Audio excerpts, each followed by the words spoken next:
जय हिंद साथियों। ये वोट बैंक का ममता का ऐसा खेला है कि इसके तृणमूल कांग्रेस के टीएमसी के प्रवक्ता कल से चैनलों के ऊपर एक बात चिल्ला रहे हैं, बंगाल में हिंदू मुस्लिम नहीं है। और एक इतिहासकार होने के नाते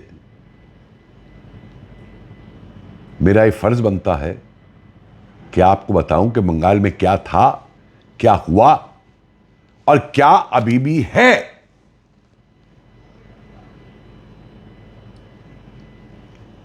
मुस्लिम लीग कहां बनी थी? ढाका के अंदर 1906 में।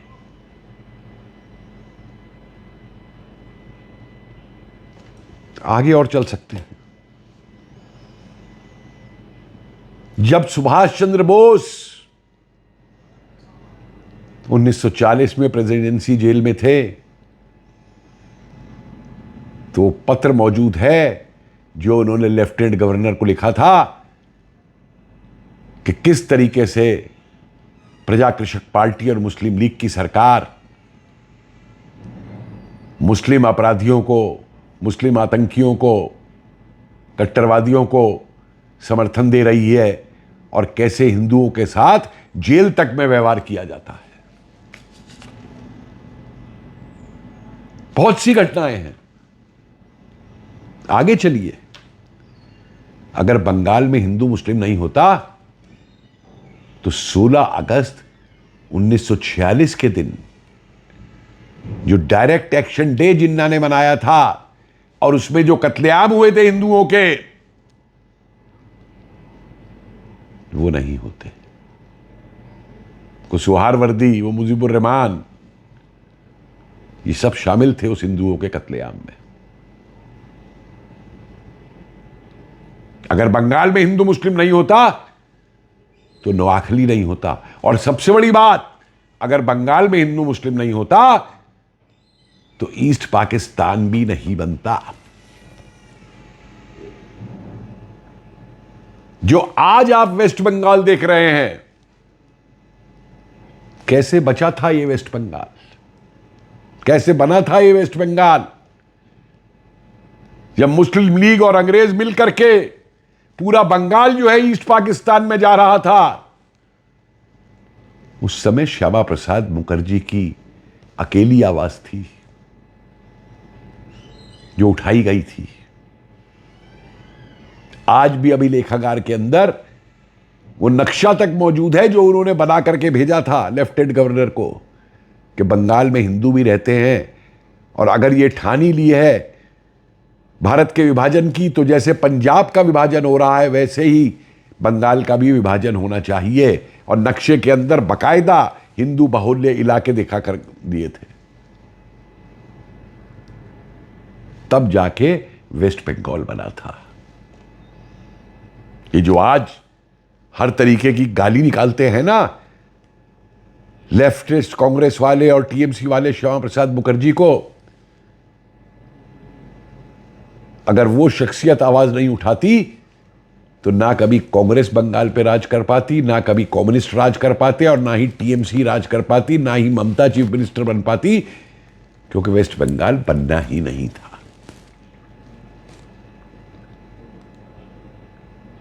आगे चलिए। उसी समय वो दलित मुस्लिम अलायंस की भी बात उठाई गई थी और वो जोगेंद्रनाथ मंडल बाबा साहब अंबेडकर के समझाने के बावजूद ईस्ट पाकिस्तान चला गया था। जिन्ना ने उसको लॉ मिनिस्टर बना दिया था और फिर कुछ साल बाद भाग के वापस हिंदुस्तान आया। क्यों आया? उसका खुद वो पत्र पढ़िए जो पाकिस्तान के कानून मंत्री से इस्तीफा देते हुए उसने लिखा था कि किस तरीके के अत्याचार बंगाल के अंदर ईस्ट पाकिस्तान में हिंदुओं पे हो रहे हैं। उसका सारा उसने ब्यौरा दिया था। आगे चलिए। मुझको कोई ये बताए कि ईस्ट पाकिस्तान और उसके बाद बांग्लादेश, यहां पर क्या कभी हिंदुओं पर अत्याचार रुके? चाहे किसी की भी सरकार वहां रही हो, चाहे मुजीबुर रहमान की रही हो, चाहे हसीना की रही हो, और चाहे किसी और की रही हो। और ये अमेरिका के कठपुतले, ये नोबेल प्राइज वाले यूनस के समय में तो अभी आपने देख ही लिया क्या क्या हुआ। यहां तक कि वहां के कट्टरपंथी मुल्लाओं ने चिल्ला चिल्ला करके ये कहा कि हम गजवाए बंगाल करेंगे। क्या ममता, जो अपने आप को इतना बड़ा बंगाली बनती है, उसने एक बार भी जवाब दिया इन कठमुल्लाओं का, इन आतंकियों का? क्या ममता को मालूम नहीं है कि आईएसआई बांग्लादेश में क्या करवा रही है आतंकियों से और कट्टरवादियों से? और 47 से लेके आज तक मुझे कोई एक ऐसा साल बता दीजिए जब वहां से भाग करके हिंदू अपनी जान बचाने को ईस्ट पाकिस्तान या बांग्लादेश से ना निकले हो। और ये कहते हैं बंगाल में हिंदू मुस्लिम नहीं है। जितने बांग्लादेशी मुस्लिम घुसपैठिए भारत में घुसते हैं, बंगाल में उनको शरण कौन देता है भाई? किन मोहल्लों में उनको शरण मिलती है? कौन नेता उनको शरण देते हैं? कौन नेता उनके राशन कार्ड बनवाते हैं? वोटर कार्ड जो बनवाए थे,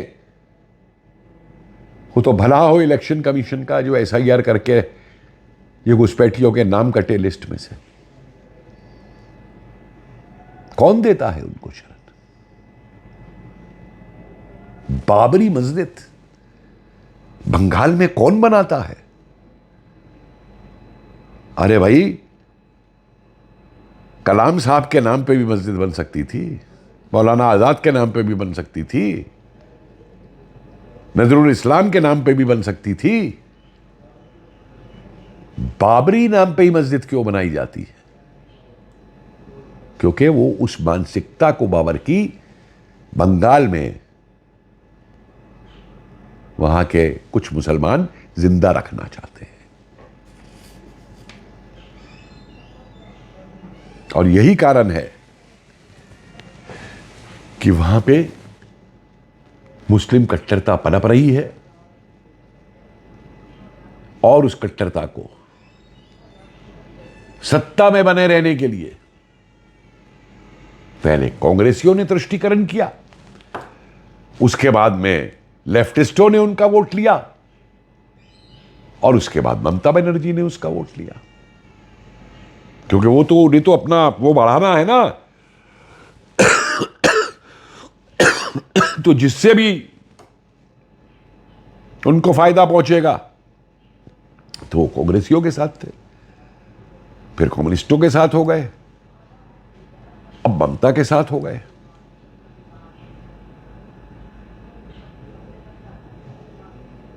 यह है बंगाल की हकीकत। और सबसे बड़ा मजाक देखिए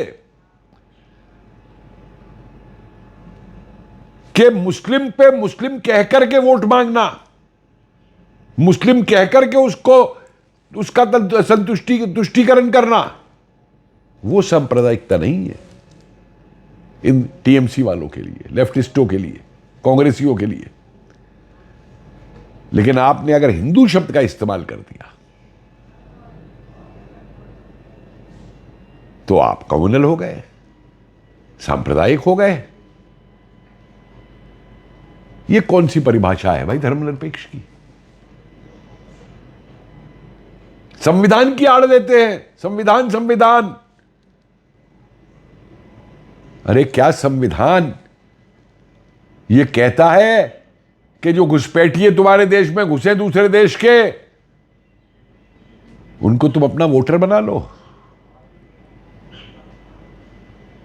कौन सा संविधान कहता है भाई ये?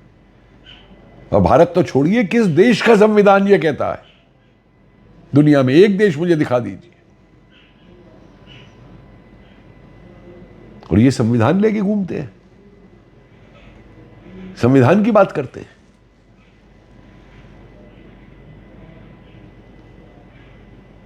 इनका बस चले तो पूरे बंगाल को ये फिर सौंप देंगे बांग्लादेश को।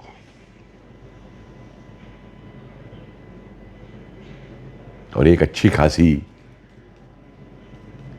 बंगाल के अंदर कट्टरवादियों ने अपनी पैठ बनाई हुई है। कितने पकड़े जाते हैं, लेकिन पकड़ता कौन है? एनआईए पकड़ती है, आईबी पकड़ती है। जरा बताइए तो सही, बंगाल की इस पुलिस ने कितने घुसपैठिए पकड़े? क्या वो अवैध नहीं है जो देश में घुसपैठ कर रहा है? कह देंगे बीएसएफ का काम है। अरे बीएसएफ का काम तो बॉर्डर पे है। और ये टीएमसी की सरकार तो बीएसएफ को जमीन तक नहीं देती बाड़ लगाने के लिए, और बीएसएफ पे ठोकती है ये बेईमानी। यही नहीं, कांग्रेस के काल में भी ये होता था। किसी पुराने सीपीडब्ल्यूडी के अधिकारियों से पूछिए जो वहां पे रहे,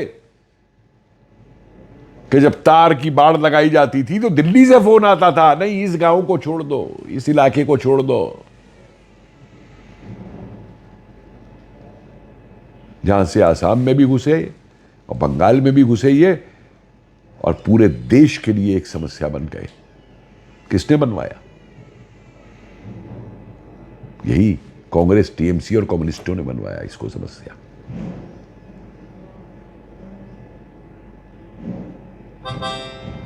तो क्या क्या बोला जाए इनके बारे में? क्योंकि सबसे बड़ी चीज सत्ता की हवस है। सत्ता में रहने के लिए अपने धर्म को भी बेच देंगे, अपनी अंतरात्मा को भी बेच देंगे, देश को भी बेच देंगे। और ऐसा करने के बाद ये क्या समझते हैं कि ये खुद बच पाएंगे? ये कम्युनिस्ट भूल गए कि वो 5 कामरेड इन्होंने पाकिस्तान भेजे थे 47 के बाद में कम्युनिस्ट पार्टी बनाने को। वहां पे 5 को लियाकत अली ने जेल में डलवा दिया था, मौत की सजा सुना दी थी। तब ये सीपीआई वाले नेहरू पे भागे थे कि इन्हें बचा लाओ, और तब वहां से बचा के ये भारत आए। क्या ये बांग्लादेश में अपनी कम्युनिस्ट पार्टी बना पाए कभी? ईस्ट पाकिस्तान में और बाद में बांग्लादेश में? लेकिन इनका प्रेम उनसे रहेगा, क्योंकि वहां का जो बांग्लादेशी घुसपैठिया यहां घुसता है वो वोट इनको देता था।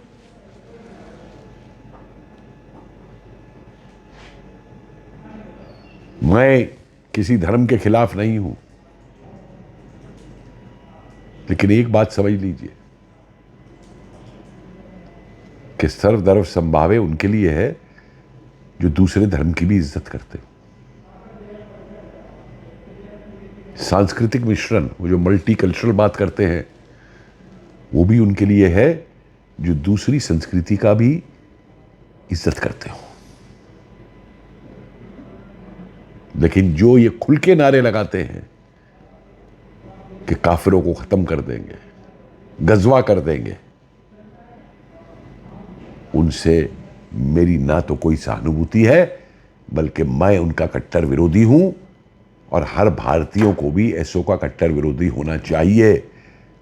लेकिन टीएमसी के प्रवक्ताओं को ये बात समझ में नहीं आएगी, क्योंकि ये वो प्रवक्ता है, शायद इनके पूर्वज जो हैं उन्होंने देखा नहीं था कि 47 में क्या हुआ था या 1946 में क्या हुआ था। जरा उन बंगाली परिवारों से भी पूछिए जो 46-47 में अपनी जानें बचा करके उस ईस्ट पाकिस्तान से भाग के इधर आए थे, या उन बंगालियों से भी पूछिए जो 47 के बाद में भी वहां से हिंदू जो हैं अपने यहां भाग करके आए थे। कहना बहुत आसान है, ये तो कहते हैं हम बड़े प्यार से रहते हैं। अरे ज़रा 47 के उनसे पूछिए जो रिफ्यूजी बन के भारत आए कि पाकिस्तान की घोषणा होने से पहले तक कितने प्रेम से वहां रहा जाता था और रातों रात क्या हो गया था, कत्लेआम हो गए थे।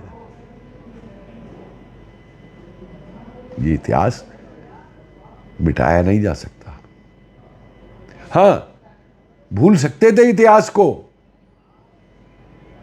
अगर वर्तमान में ये ना हो रहा होता, लेकिन वही जो 1946-47 में हुआ वो आज भी अगर होगा तो उस इतिहास को याद किया जाएगा और हिंदू भी जाग रहा है और जागेगा। जय हिंद।